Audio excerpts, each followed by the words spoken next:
ओम श्री गणेशाय नमः। ओम नमः शिवाय। संन्यास ग्रहण की शास्त्रीय विधि: गणपति पूजन, होम, तत्व शुद्धि, सावित्री प्रवेश, सर्व संन्यास और दंड धारण आदि का प्रकार। स्कंद कहते हैं वामदेव। तदंतर मध्याह्न काल में स्नान करके साधक अपने मन को वश में रखते हुए गंध, पुष्प और अक्षत आदि पूजा द्रव्यों को ले आए और नैऋत्य कोण में देव पूजित विघ्नराज गणेश की पूजा करे। गणा नाम त्वा इत्यादि मंत्र से विधि पूर्वक गणेश जी का आवाहन करे। आवाहन के पश्चात उनके स्वरूप का इस प्रकार ध्यान करना चाहिए। उनकी अंग कांति लाल है, शरीर विशाल है, सब प्रकार के आभूषण उनकी शोभा बढ़ा रहे हैं। उन्होंने अपने कर कमलों में कमश, पाश, अंकुश, अक्षमाला तथा वर नामक मुद्राएं धारण कर रखी हैं। इस प्रकार आवाहन और ध्यान करने के पश्चात शंभु पुत्र गजानन की पूजा करके खीर, पुआ, नारियल और गुड़ आदि का उत्तम नैवेद्य निवेदन करें। तत्पश्चात तांबूल आदि दे उन्हें संतुष्ट करके नमस्कार करें और अभिष्ट कार्य की निर्विघ्न पूर्ति के लिए प्रार्थना करें। तदंतर अपने गृह सूत्र में बताई हुई विधि के अनुसार औपसनाग्नि में आज्य भागान हवन करके अग्नि देवता संबंधी यज्ञ विषयक स्थालीपाक होम करना चाहिए। इसके बाद भू स्वाहा इस मंत्र से पूर्णाहुति होम करके हवन का कार्य समाप्त करें। तत्पश्चात आलस्य रहित हो अपराह्न काल तक गायत्री मंत्र का जप करता रहे। तदंतर स्नान करके श्याम काल की संध्योपासना तथा श्यामकालिक उपासना संबंधी नित्य होम आदि करके मौन हो गुरु की आज्ञा ले चरु पकाएं। फिर अग्नि में समिधा, चरु और घी की रुद्र सूक्त से और सदो जाति आदि 5 मंत्रों से पृथक पृथक आहुति दे। अग्नि में उमा सहित महेश्वर की भावना करे और गौरी देवी का चिंतन करते हुए गौरीर्मिमाय इस मंत्र से 108 बार होम करके अग्नये स्विष्ट कृते स्वाहा इस मंत्र से 1 बार आहुति दें। इस प्रकार मंत्र से हवन करने के पश्चात विद्वान पुरुष अग्नि से उत्तर में एक आसन पर बैठें, जिसमें नीचे कुशा, उसके ऊपर मृगचर्म और उसके ऊपर वस्त्र बिछा हुआ हो। ऐसे सुखद आसन पर बैठकर मौन भाव से सुस्थिर चित्त हो जागरण पूर्वक ब्रह्म मुहूर्त आने तक गायत्री का जप करता रहे। इसके बाद स्नान करे। जो जल से स्नान करने में असमर्थ हो वह भस्म से ही विधि पूर्वक स्नान करे। फिर उस अग्नि पर ही चरु पकाकर उसे घी से तर करे। उसे उतारकर अग्नि से उत्तर दिशा में कुश पर रखे।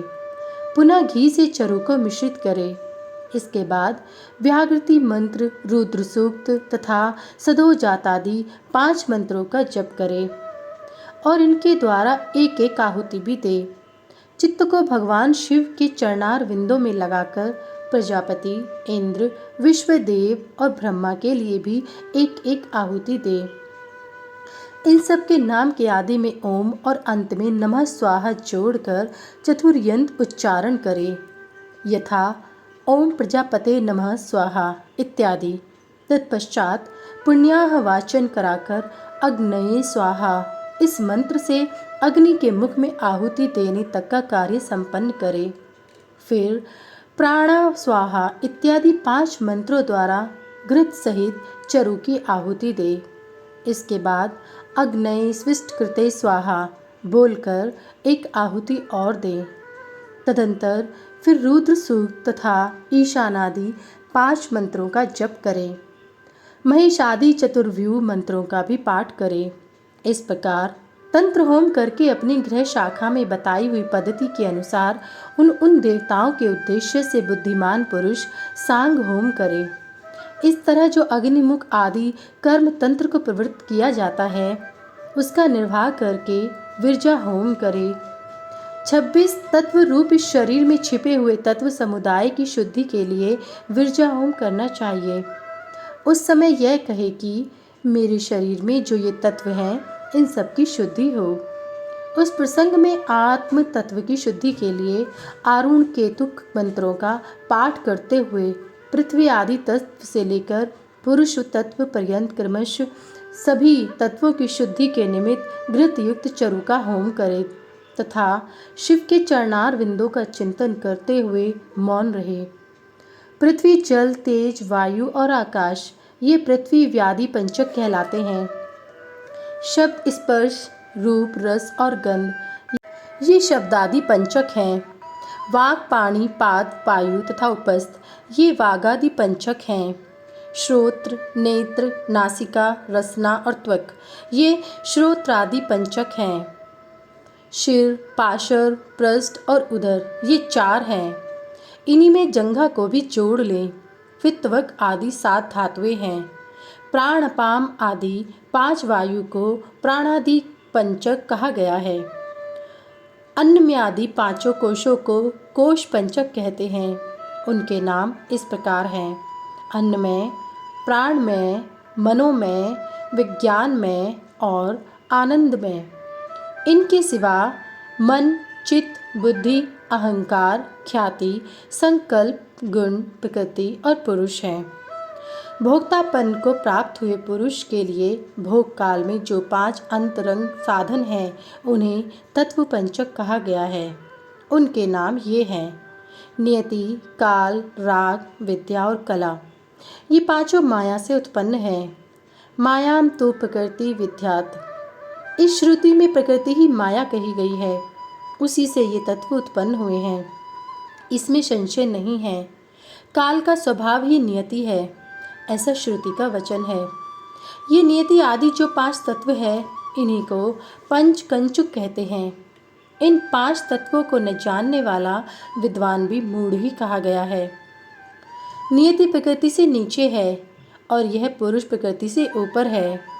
जैसे कोई की एक ही आँख उसके दोनों गोलकों में घूमती रहती है, उसी प्रकार पुरुष प्रकृति और नियति दोनों के पास रहता है। यह विद्या तत्व कहा गया है। शुद्ध विद्या, महेश्वर, सदाशिव, शक्ति और शिव, इन 5 को शिव तत्व कहते हैं। ब्राह्मण, प्रज्ञानम ब्रह्म, इस श्रुति के वाक्य से यह शिव तत्व ही प्रतिपादित हुआ है। मुनीश्वर, पृथ्वी से लेकर शिव पर्यंत जो तत्व समूह है उनमें से प्रत्येक को क्रमश अपने अपने कारण में लीन करते हुए उसकी शुद्धि करो। पृथिव्यादि पंचक, शब्दादि पंचक, वागादि पंचक, श्रोत्रादि पंचक, शिरादि पंचक, त्वगादि धातु सप्तक, प्राणादि पंचक, अन्नमयादि कोश पंचक, मन आदि पुरुषांत तत्व, नित्यादि तत्व पंचक अथवा पंचकुंचुक, शिव तत्व पंचक ये 11 वर्ग हैं।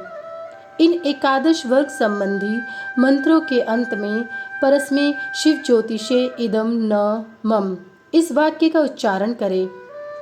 इसके द्वारा अपने उद्देश्य का त्याग बताया गया है। इसके बाद विविधा तथा कर्षोत्क संबंधी मंत्रों के अंत में अर्थात विविधाय स्वाहा, कर्षोत्काय स्वाहा, इनके अंत में स्वत्वय त्याग के लिए व्यापकाय परमात्मने शिव ज्योतिषे विश्वभूत घसनोत्सुकाय परस्मै देवाय इदम न मम इसका उच्चारण करें। तत्पश्चात उत्तिष्ठ ब्रह्मणस्पते देवयन्तस्तवे महे उप्रयन्तु मरुत सुदानव इंद्र प्राशुर्भवा स च। इस मंत्र के अंत में विश्वरूपाय पुरुषाय ओम स्वाहा बोलकर स्वत्वय त्याग के लिए लोकत्रय व्यापिने परमात्मने शिवायेदम न मम का उच्चारण करें। तदंतर अपनी शाखा में बताई हुई विधि से पहले तंत्र कर्म का संपादन करके घृत मिश्रित चरु का प्राशन एवं आचमन करने के पश्चात पुरोधा आचार्य को सुवर्ण आदि से संपन्न समुचित दक्षिणा दें। फिर ब्रह्मा का विसर्जन करके प्रातःकालिक उपासना संबंधी नित्य होम करें। इसके बाद मनुष्य सम मा सिंचुचंतु मरुत इस मंत्र का जप करें। तत्पश्चात या ते अग्ने यज्ञा तनुस्त ये हिया राहोत्मात्मानम इत्यादि मंत्रों से हाथ को अग्नि में तपाकर उस अग्नि को अद्वैत धाम स्वरूप अपनी आत्मा में आरोपित करे। तदंतर प्रातः काल की संध्योपासना करके सूर्योपस्थान के पश्चात जलाशय में जाकर नाभि तक जल के भीतर प्रवेश करे। वहाँ प्रसन्नता पूर्वक मन को स्थिर कर उत्सुकता पूर्वक वेद मंत्रों का जप करे। जो अग्निहोत्री हो वह स्थापित अग्नि में प्राजापात्येष्टि करे तथा वेदोक वैश्वानर स्थलीपाक होम करके उसमें अपना सब कुछ दान कर दे। पूर्वोक्त रूप से अग्नि का आत्मा में आरोप करके ब्राह्मण घर से निकल जाए। मुनीश्वर फिर वह साधक निम्नांकित रूप से सावित्री प्रवेश करे। ओम भू सावित्री प्रवेशयामि। ओम तस्य वितुर्वरेण्यम। ओम भू सावित्री प्रवेशयामि। भर्गो देवस्य धीमहि। ओम स्व सावित्री प्रवेशयामि धियो यो न प्रचोदयात्। ओम भूर्भुवस्वः सावित्री प्रवेशयामि तस्य वितुर्वरेण्यम भर्गो देवस्य धीमहि धियो यो न प्रचोदयात्। इन वाक्यों का प्रेम पूर्वक उच्चारण करे और चित्त को चंचल न होने दे। उस समय गायत्री का इस प्रकार ध्यान करें। ये भगवती गायत्री साक्षात भगवान शंकर के आधे शरीर में वास करने वाली हैं। इनके 5 मुख और 10 भुजाएं हैं। ये 15 नेत्रों से प्रकाशित होती हैं। नूतन रत्नमय किरीट से जगमगाती हुई चंद्रलेखा इनके मस्तक को विभूषित करती हैं। इनकी अंग कांति शुद्ध स्फटिक मणि के समान उज्ज्वल है। ये शुभ लक्षणा देवी अपने 10 हाथों में 10 प्रकार के आयुध धारण करती हैं। हार, केयूर, बाजूबंद, कड़े, करधनी और नुपुर आदि आभूषणों से इनके अंग विभूषित हैं। इन्होंने दिव्य वस्त्र धारण कर रखा है। इनके सभी आभूषण रत्न निर्मित हैं। विष्णु, ब्रह्मा, देवता, ऋषि तथा गंधर्व राज और मनुष्य ही सदा इनका सेवन करते हैं। ये सर्वव्यापिनी शिवा सदाशिव देव की मनोहारिणी धर्मपत्नी है। संपूर्ण जगत की माता, तीनों लोकों की जननी, त्रिगुणमयी, निर्गुणा तथा अजन्मा है। इस प्रकार गायत्री देवी के स्वरूप का चिंतन करते हुए शुद्ध बुद्धि वाला पुरुष ब्राह्मणत्व आदि प्रदान करने वाली अजन्मा आदि त्रिपदा गायत्री का जप करे। गायत्री विहारतियों से उत्पन्न हुई हैं और उन्हीं में लीन होती हैं। विहारतियाँ प्रणव से प्रकट हुई हैं और प्रणव में ही लय को प्राप्त होती हैं। प्रणव संपूर्ण वेदों का आदि है। यह शिव का वाचक, मंत्रों का राजाधिराज, महाबीज स्वरूप और श्रेष्ठ मंत्र है। शिव प्रणव है और प्रणव शिव कहा गया है, क्योंकि वाच्य और वाचक में अधिक भेद नहीं होता। इसी महामंत्र को काशी में शरीर त्याग करने वाले जीवों के मरण काल में उन्हें सुनाकर भगवान शिव परम मोक्ष प्रदान करते हैं। इसीलिए श्रेष्ठ यति अपने हृदय कमल के मध्य में विराजमान एकाक्षर प्रणव रूप परम कारण शिवदेव की उपासना करते हैं। दूसरे मुमुक्षु, धीर एवं विरक्त लौकिक पुरुष भी मन से विषयों का परित्याग करके प्रणव रूप परम शिव की उपासना करते हैं। इस प्रकार गायत्री का शिववाचक प्रणव में लय करके अहम वृक्षस्य रेरिवा इन अनुवाक का जप करे। तत्पश्चात यस छंद सा मृषभ इस अनुवाक को आरंभ से लेकर श्रुतम में गोपाय तक पढ़कर कहे। दारेषणायाश्च वित्तैषणायाश्च लोकेषणायाश्च व्युतितोहम अर्थात मैं स्त्री की कामना, धन की कामना और लोकों में ख्याति की कामना से ऊपर उठ गया हूँ। मुने इस वाक्य का मंद, मध्यम और उच्च स्वर से क्रमश 3 बार उच्चारण करें।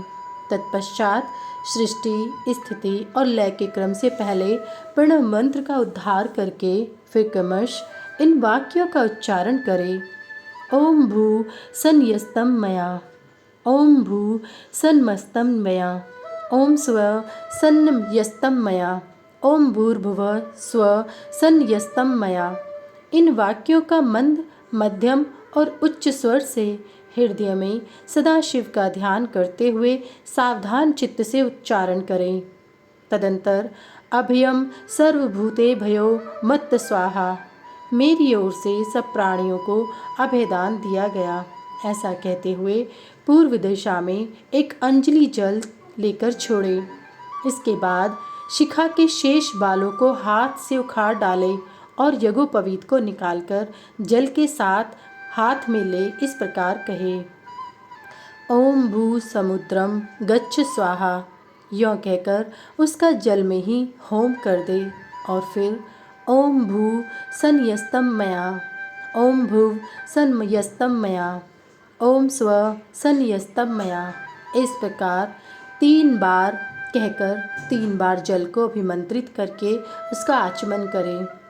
फिर जलाशय के किनारे आकर वस्त्र और कटी सूत्र को भूमि पर त्याग दे तथा उत्तर या पूर्व की ओर मुंह करके 7 पद से कुछ अधिक चले। कुछ दूर जाने पर आचार्य उससे कहे, ठहरो ठहरो भगवन, लोक व्यवहार के लिए कौपीन और दंड स्वीकार करो। यों कहकर आचार्य अपने हाथ से ही उसे कटी सूत्र और कौपीन देकर गेरुआ वस्त्र भी अर्पित करे। तत्पश्चात सन्यासी जब उससे अपने शरीर को ढककर 2 बार आचमन कर ले तब आचार्य शिष्य से कहे, इंद्रस्य व्रजोसी, यह मंत्र बोलकर दंड ग्रहण करो। तब इस मंत्र को पढ़े और सखा माँ गोपायोज सखा योसीनीन्द्रस्य व्रजोसी वार्त्रघन शर्म में भव यत पापम तन्निवार्य, इस मंत्र का उच्चारण करते हुए दंड की प्रार्थना करके उसे हाथ में लें। तत्पश्चात प्रणव या गायत्री का उच्चारण करके कमंडलूत ग्रहण करें। तदंतर भगवान शिव के चरणार विंदों का चिंतन करते हुए गुरु के निकट जा वह 3 बार पृथ्वी में लौट दंडवत प्रणाम करे। उस समय वह अपने मन को पूर्णता संयम में रखे। फिर धीरे से उठकर प्रेम पूर्वक अपने गुरु की ओर देखते हुए हाथ जोड़कर उनके चरणों के समीप खड़ा हो जाए। संन्यास दीक्षा विषयक कर्म आरंभ होने के पहले शुद्ध गोबर लेकर आंवले बराबर उसे गोले बना ले और सूर्य की किरणों में ही उन्हें सुखाए। फिर होम आरंभ होने पर उन गोलों को होम अग्नि के बीच में डाल दें। होम समाप्त होने पर उन सबको संग्रह करके सुरक्षित रखें। तदंतर दंड धारण के पश्चात गुरु विरजाग्नि जनित उस श्वेत भस्म को लेकर उसी को शिष्य के अंगों में लगाएं अथवा उसे लगाने की आज्ञा दें। उसका क्रम इस प्रकार है, ओम अग्नि रीति भस्म, वायु रीति भस्म, जल मीति भस्म, स्थल मीति भस्म, व्योमीति भस्म, सर्व ह व इदम भस्म, मन एतानि चक्षुषी, इस मंत्र से भस्म को अभिमंत्रित करें। तदंतर ईशानादि 5 मंत्रों द्वारा उस भस्म का शिष्य के अंगों से स्पर्श कराकर उसे मस्तक से लेकर पैरों तक सर्वांग में लगाने के लिए दें। शिष्य उस भस्म को विधि पूर्वक हाथ में लेकर त्र्यायुषम तथा त्र्यंबकम, इन दोनों मंत्रों को 3-3 बार पढ़ते हुए ललाट आदि अंगों में क्रमश त्रिपुंड धारण करें। तत्पश्चात श्रेष्ठ शिष्य अपने हृदय कमल में विराजमान उमा सहित भगवान शंकर का भक्ति युक्त चित्त से ध्यान करें। फिर गुरु शिष्य के मस्तक पर हाथ रखकर उसके दाहिने कान में ऋषि, छंद और देवता सहित प्रणव का उपदेश करें। इसके बाद कृपा करके प्रणव के अर्थ का ही बोध कराएं। श्रेष्ठ गुरु को चाहिए कि वह प्रणव के 6 प्रकार के अर्थ का ज्ञान कराते हुए उसके 12 भेदों का उपदेश दे। तत्पश्चात शिष्य दंड की भांति पृथ्वी पर पड़कर गुरु को साष्टांग प्रणाम करे और सदा उनके अधीन रहे। उनकी आज्ञा के बिना दूसरा कोई कार्य न करे। गुरु की आज्ञा से शिष्य वेदांत के तात्पर्य के अनुसार सगुण निर्गुण भेद से शिव के ज्ञान में तत्पर रहे। गुरु अपने उसी शिष्य के द्वारा श्रवण मनन और निधि ध्यान पूर्वक जब के अंत में प्रातःकालिक आदि नियमों का अनुष्ठान करवाए। कैलाश प्रस्तर नामक मंडल में शिव के द्वारा प्रतिपादित मार्ग के अनुसार शिष्य वहीं रहकर शिव पूजन करे। यदि गुरु के आदेश के अनुसार वह प्रतिदिन वहीं रहकर मंगलमय देवता शिव की पूजा करने में असमर्थ हो तो उनसे अर्घा सहित स्फटिक में शिवलिंग ग्रहण कर लें और कहीं भी रहकर नित्य उसका पूजन किया करें।